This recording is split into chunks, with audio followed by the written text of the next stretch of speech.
여러분 안녕하십니까? 오늘 날씨가 굉장히 쌀쌀합니다. 오늘 가로등박이 의문점이 하나 있습니다. 그건 뭐냐면 거리에 다니다 보면 이 나이든 양반들이 그 등에다가 니꾸사꾸 지고 다니는데 거기 있는 내용물이 도대체 뭐예요?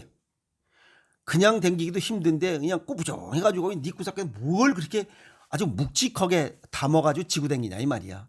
난 이해가 안 가. 그거 아시는 분 있으면 문자나 뭐 전화를 한번 해주시오. 아이?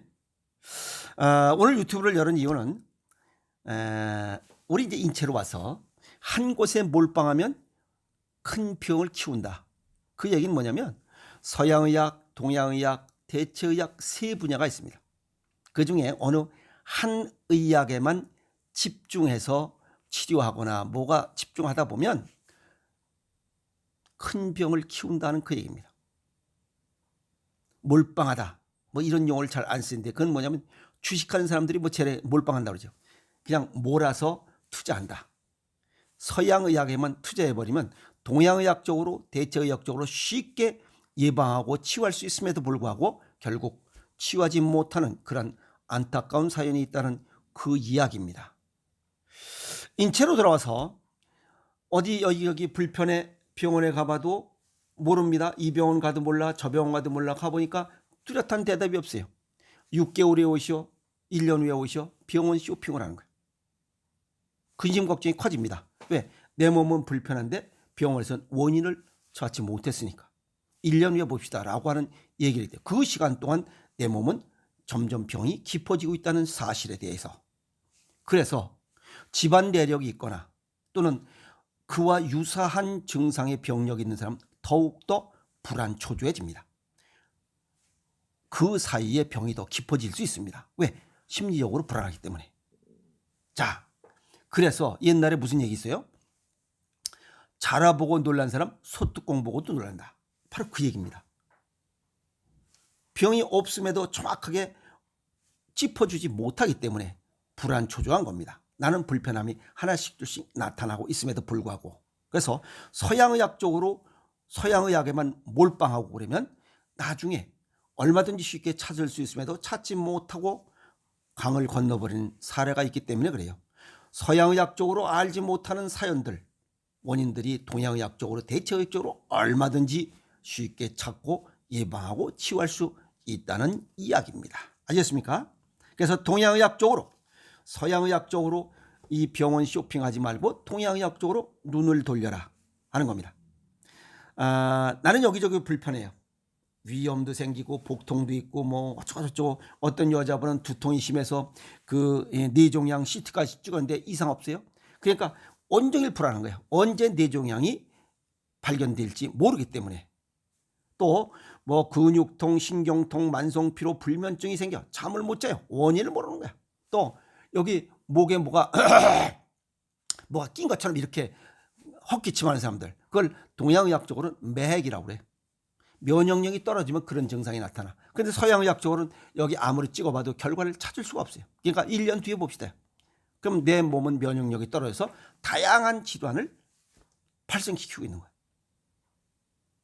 그래서 몸이 여기저기 쑤시고 밥도 잘 먹고 잘 못 먹고 그다음에 잠도 잘 못 자고 이런 것들을 증상 원인을 모르면서 나는 불편한 거 이걸 갖다 신체화 증상이다. 신체화 현상이다 라고 용어를 써요. 서양의학적으로. 그게 뭐냐면 의학적으로 명확히 아픈 곳을 아픈 원인을 설명할 수는 없지만 심리적인 원인에 의해서 몸이 아프고 불편하게 느껴지는 증상을 신체화 증상, 신체화 현상이라고 해요. 이것은 동양의학적으로 보면 음양의 병입니다.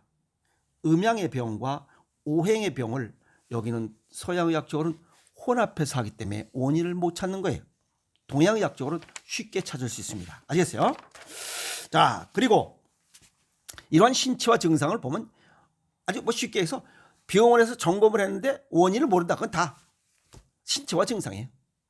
뭐 근육통이 있어, 땀이 나요, 입이 말라요, 뭐 메스꺼운데 뭐 어지러워요, 손발 떨려요, 뭐 별의별 거, 뭐 여러 가지야. 그 중에 아주 쉽게 일시적으로 앞이 안 보인다.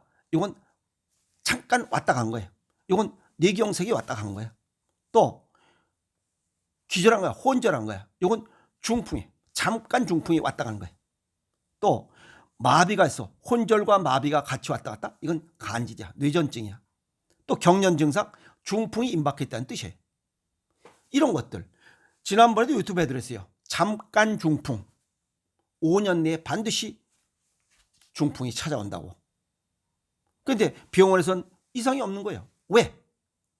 이게 오장육부의 기능이 좋고 나쁨에 따라 나타났다 안 나타났다 하기 때문에 그래요. 결국 음식의 문제잖아요. 우리 몸은 어느 한 곳에 문제가 생기면 반드시 빠르게 복원하려는 이런 시스템으로 돼 있어요. 계속 갖고 있지 않아요. 그러니까 좋아졌다 나빠졌다 증상이 반복되는 거예요. 그것은 음식, 내가 먹는 음식이 기능이 약해서 이런 증상이 나타났던 장기의 기능을 복원시켜주면 그런 증상이 없어집니다. 그런데 어떤 음식을 잘못 먹어서 그런 장기의 기능을 더 악화시켜버리면 증상이 나타나요. 이해가시죠? 자, 그래서 이런 증상이 잠깐 왔다 가면 이걸 꾀병이라고 일반 사람들은 이야기하고 있어요. 이게 증상이 심한 경우 이런 신체 증상 장애가 6개월 이상 꾸준히 됐을 때 이걸 신체화 증상이다라고 서양의학적으로는 얘기해요. 뭐 그러려니 하고 뭐 병원에서 뭐 기다리라고 그러니까 그러다 보면 6개월이 지나고 1년이 지나면 병은 그만큼 깊어져서 큰 병을 키운다는 겁니다. 서양의학적으로 원인을 못 찾으면 동양의학적으로 눈을 돌려야지. 그러다 보니까 어떤 증상이 나타나? 야, 내가 중병에 걸렸나 봐 하고 건강염려증이 이제 발전됩니다. 그쪽으로 방향이 틀어져요. 왜? 의사들한테 물어봐도 답이 없으니까. 예를 들어서 소화장애가 일시적으로 생겼는데 혹시 위암이 아닐까? 뭐 잠깐 까먹었어. 아, 이거 치매가 아닐까? 이게 건강염려증이에요. 이런 사람들 생각 보면 뭐 의사 말을 잘 믿질 않아요. 그 다음에 작은 증상에도 큰 병으로 확대해. 지금 얘기했던 대로 소화장애인데 위암인 것처럼. 그 다음에 내 몸에 지금 병이 있다. 큰 병이 지금 있는데 병원 의사가 모른다라고 해서 사회적인 활동에 문제가 생겨. 그 병을 깔고 있기 때문에 그래.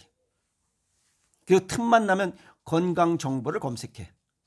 가보면 별의별 게 다 있어요. 영양제나 뭐 의료기 세트가 그냥 집안에 그냥 버글버글해요. 정확하게 모르기 때문에. 그럼 왜 이런 증상이 일어나느냐? 음양병과 오행의 병을 동양의학적으로는 쉽게 구분할 수 있으나 서양의학적으로는 구분할 수가 없기 때문에 그래요. 그래서 신체화가 이런 증상들이 불안, 초조, 긴장, 우울 이런 강력한 감정들이 제대로 해소되지 소화되지 못하고 억압됐을 때 나타난 원인을 찾지 못했기 때문에 그래요. 원인을 찾으면 쉽게 나타날 수 있어요. 예를 들어서 우울증 같은 거. 기대 심리가 너무 친 거예요. 기대치가 너무 큰 거예요. 비교 욕심 욕망이 너무 큰 거야. 그런데 그걸 기대를 못 채우는 거예요. 그러면 우울증이 생깁니다. 그래서 신체화 증상이 나타난 이런 것들, 아픈 원인, 이것을 서양의학적으로 거기에만 몰빵하다가는 병을 키운다. 동양의학, 대체의학적으로 눈을 돌려라 하는 겁니다. 아시겠어요? 동양의학적 소개를 정리하면 모든 정신적, 육체적인 증상 부류는 동양에서는 오장육부와 연관시켜 증상을 찾고 원인을 제거하는 노력을 합니다. 서양의학적으로는 그런 게 아니라 연관성보다는 그 현재 나타나는 곳에 관해서. 그래서 서양의학적으로는 대증요법이라고 하고 동양의학적으로는 이 원인요법이라고 해요. 동양은 원인을 제거하는 데 노력을 하는 거고 서양의학은 현재 현상의 불편함을 제거하는 데 집중하기 때문에 두 개 다 같이 해서 원인을 찾고 제거해야 되는 거 아니에요? 이론적으로 봤을 때.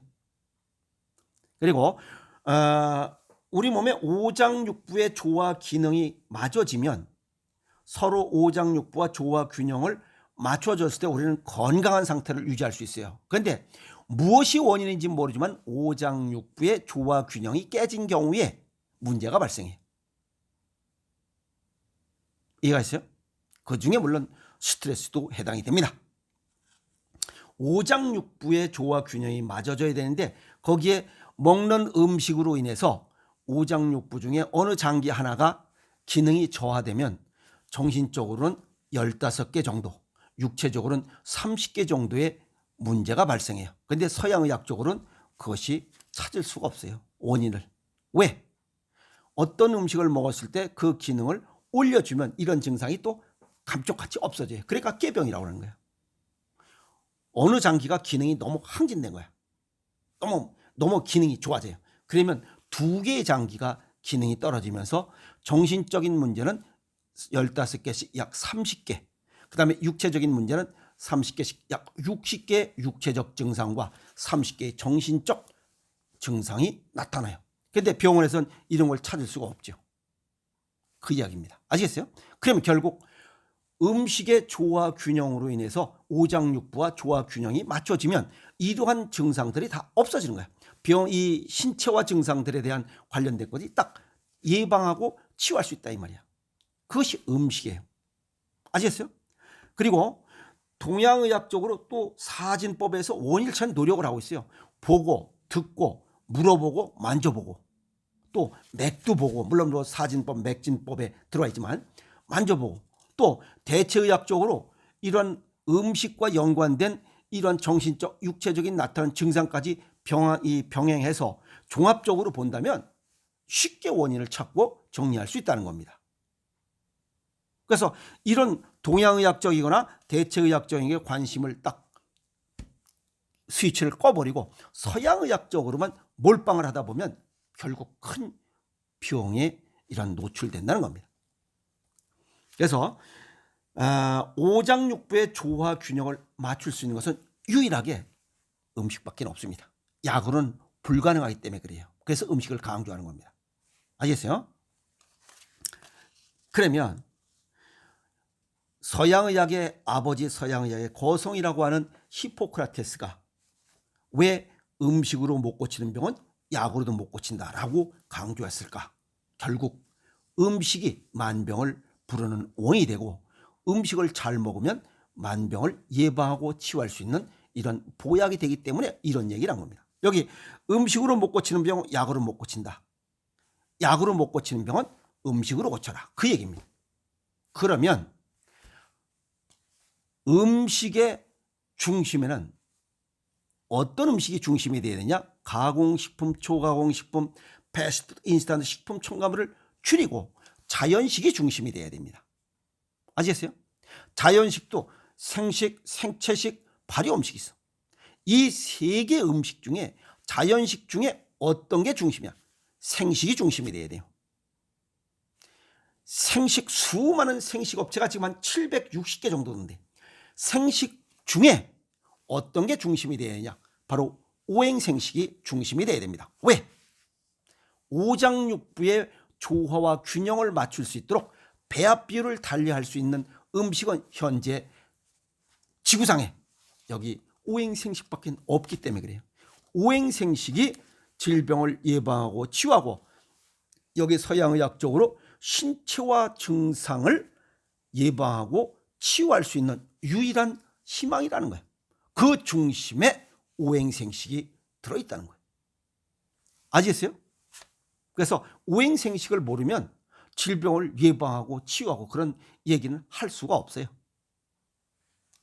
서양의학에 그냥 몰빵하는 거, 이건 어리석은 삶입니다. 아시겠어요? 또 동양의학에만 몰빵, 그것도 어리석은 거예요.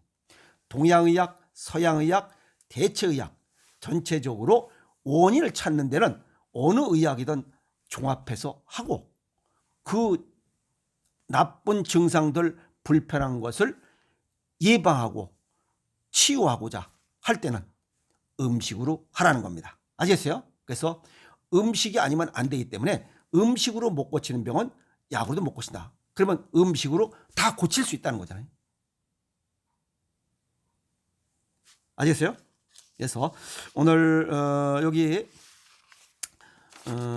이 신체화 증상이라는 용어를 쓰고 서양의학 한 곳에 몰빵하다가는 큰 병을 키운다 하는 내용으로다가 제가 오늘 보따리를 끌었는데 여기 뭐 건강염려증이 있으신 분들 나는 뭐 아프 죽고 불편한데 뭐 어쩌고저쩌고 그러신 분들 자꾸만 병원 쇼핑만 하지 말고 동양의학 쪽으로 눈을 돌려서 빠른 시간 내에 이런 식습관 개선을 통해서 불편함을 해소하고 건강을 되찾고서 활력 있는 삶을 살아가셨으면 하는 마음에서 이런 얘기를 오늘 나눠드렸습니다. 그래서 음식에 관한 생각을 좀 바꾸시고 또 생식에 관한 생각에 관심을 가지시면 아픔 없이 건강하게 살아갈 수 있다고 정리해 봅니다. 알겠습니까? 여러분 고맙습니다.